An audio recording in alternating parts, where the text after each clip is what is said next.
Paris, November 9th, 1799. The air is thick with tension. The French Republic, born from revolution, stained with blood, and ruled by chaos, stands on the edge of collapse. The people crave order, stability, but who will deliver it? Among the shadows, one man sees his opportunity, a Corsican-born general, a master of strategy, and soon, the ruler of France. His name, Napoleon Bonaparte. The coup of 18 Brumaire. Napoleon does not wait for fate. He takes it by force. The government trembles before him. Some shout, "Tyrant," others call him savior. But one thing is certain, power now belongs to him. Napoleon rises not as a king, not as a president, but as first consul of France. The revolution is over. A new order begins. He does the unthinkable. He crowns himself. Not even the Pope has the power to rule over Napoleon. But what kind of emperor has France just created? From a revolutionary soldier to the most powerful man in Europe, Napoleon's journey has just begun. But how far will his ambition take him? Europe, 1799. The world is in chaos. For a decade, the French Revolution has shaken the very foundations of monarchy and tradition. Kings tremble, armies clash, and blood flows in the streets of Paris. And from the turmoil, one man rises. A brilliant military mind, a relentless force of nature. Napoleon Bonaparte. At just 30 years old, Napoleon seizes power in France, declaring himself first consul. His ambition knows no limits. With daring campaigns in Italy and Egypt, he outmaneuvers enemy generals, topples regimes, and reshapes the map of Europe. By 1704, the young general becomes an emperor, crowned by his own hand in Notre Dame Cathedral, a symbol that he bows to no one, not even the Pope. The world watches in awe and in fear. Conquering Europe, 1805 to 1812. Napoleon wages war like no other. His Grande Armée is a force of unmatched discipline, speed, and precision.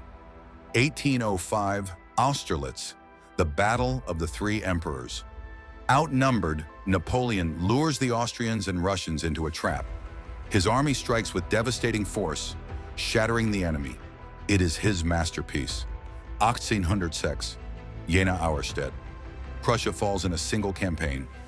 1807, Friedland. The Russians are crushed, forcing Tsar Alexander I into an uneasy peace. For a time, Napoleon is the master of Europe. His empire stretches from Spain to the Russian frontier. Kings become his puppets, and ancient monarchies crumble before his ambition. But in the shadows, enemies conspire. Britain, undefeated at sea, tightens its grip. In Spain, guerrilla warfare drains Napoleon's strength. And in the east, a slumbering giant stirs. Russia, the Russian catastrophe, 1812. 1812. The invasion of Russia. Napoleon leads 600,000 men into the vast expanse of the Tsar's domain. But Russia does not fight a conventional war. They retreat, scorching the earth, denying Napoleon food and shelter. September. Moscow burns. The city is abandoned, set ablaze by its own people. Napoleon waits for surrender. It never comes. Winter descends. The retreat begins. Hunger, frost, and relentless Russian attacks turn the Grande Armée into a shattered husk. Only 20,000 make it out alive. The spell of invincibility is broken. Europe rises against Napoleon. The War of the Sixth Coalition begins. 1800, Dreitzen, Leipzig. The Battle of Nations. Napoleon fights against impossible odds but is overwhelmed. His allies abandon him. His empire collapses. 1814, Paris falls. Napoleon is forced to abdicate. His empire is gone. The 100 Days in the Road to Waterloo, 1815.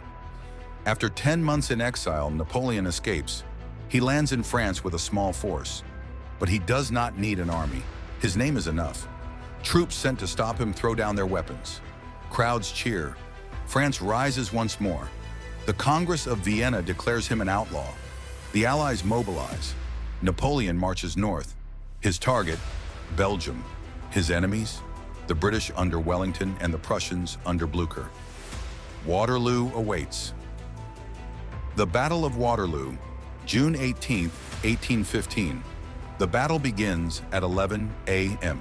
French cannon roar, pounding Wellington's line. The British hold firm, hidden on the reverse slope. 1:30 p.m. The French infantry attacks. Musket fire shreds their ranks. British heavy cavalry countercharge, but they go too far. Napoleon's forces strike back. 4 p.m. Marshal Ney, the bravest of the brave, leads a massive cavalry charge. But Wellington's infantry form deadly squares, repelling attack after attack. 6 p.m. The Prussians arrive. Blucher's forces break through Napoleon's right flank. 7:30 p.m. Napoleon's last hope, the Imperial Guard, marches forward. They are met with relentless fire. They waver. They break. They run. Wellington raises his hat. Now, gentlemen, we shall see who is the better man. The British advance. The French army disintegrates. Napoleon is defeated. The end of an era. Exiled once more, this time to the remote island of St. Helena, Napoleon spends his final years in isolation. He dies in 1821, a prisoner of history. The Napoleonic Wars reshape Europe.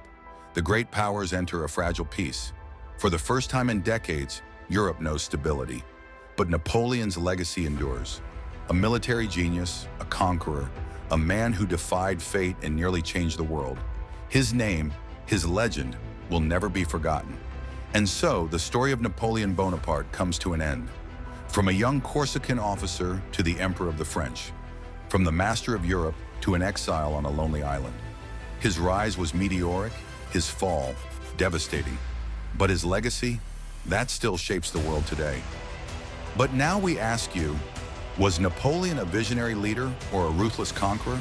A genius of strategy or a man consumed by his own ambition? Did he truly bring glory to France? Or did his hunger for power ultimately lead to its downfall? What do you think? Was Napoleon a hero or a tyrant? Tell us in the comments below. If you enjoyed this journey through history, make sure to hit that like button. It helps us bring more stories like this to life. And if you love history as much as we do, don't forget to subscribe, Kingdom Tales, and turn on notifications so you never miss an epic tale from the past. And if you're eager for more legendary stories, check out our other videos. The past is filled with untold secrets. Are you ready to uncover them?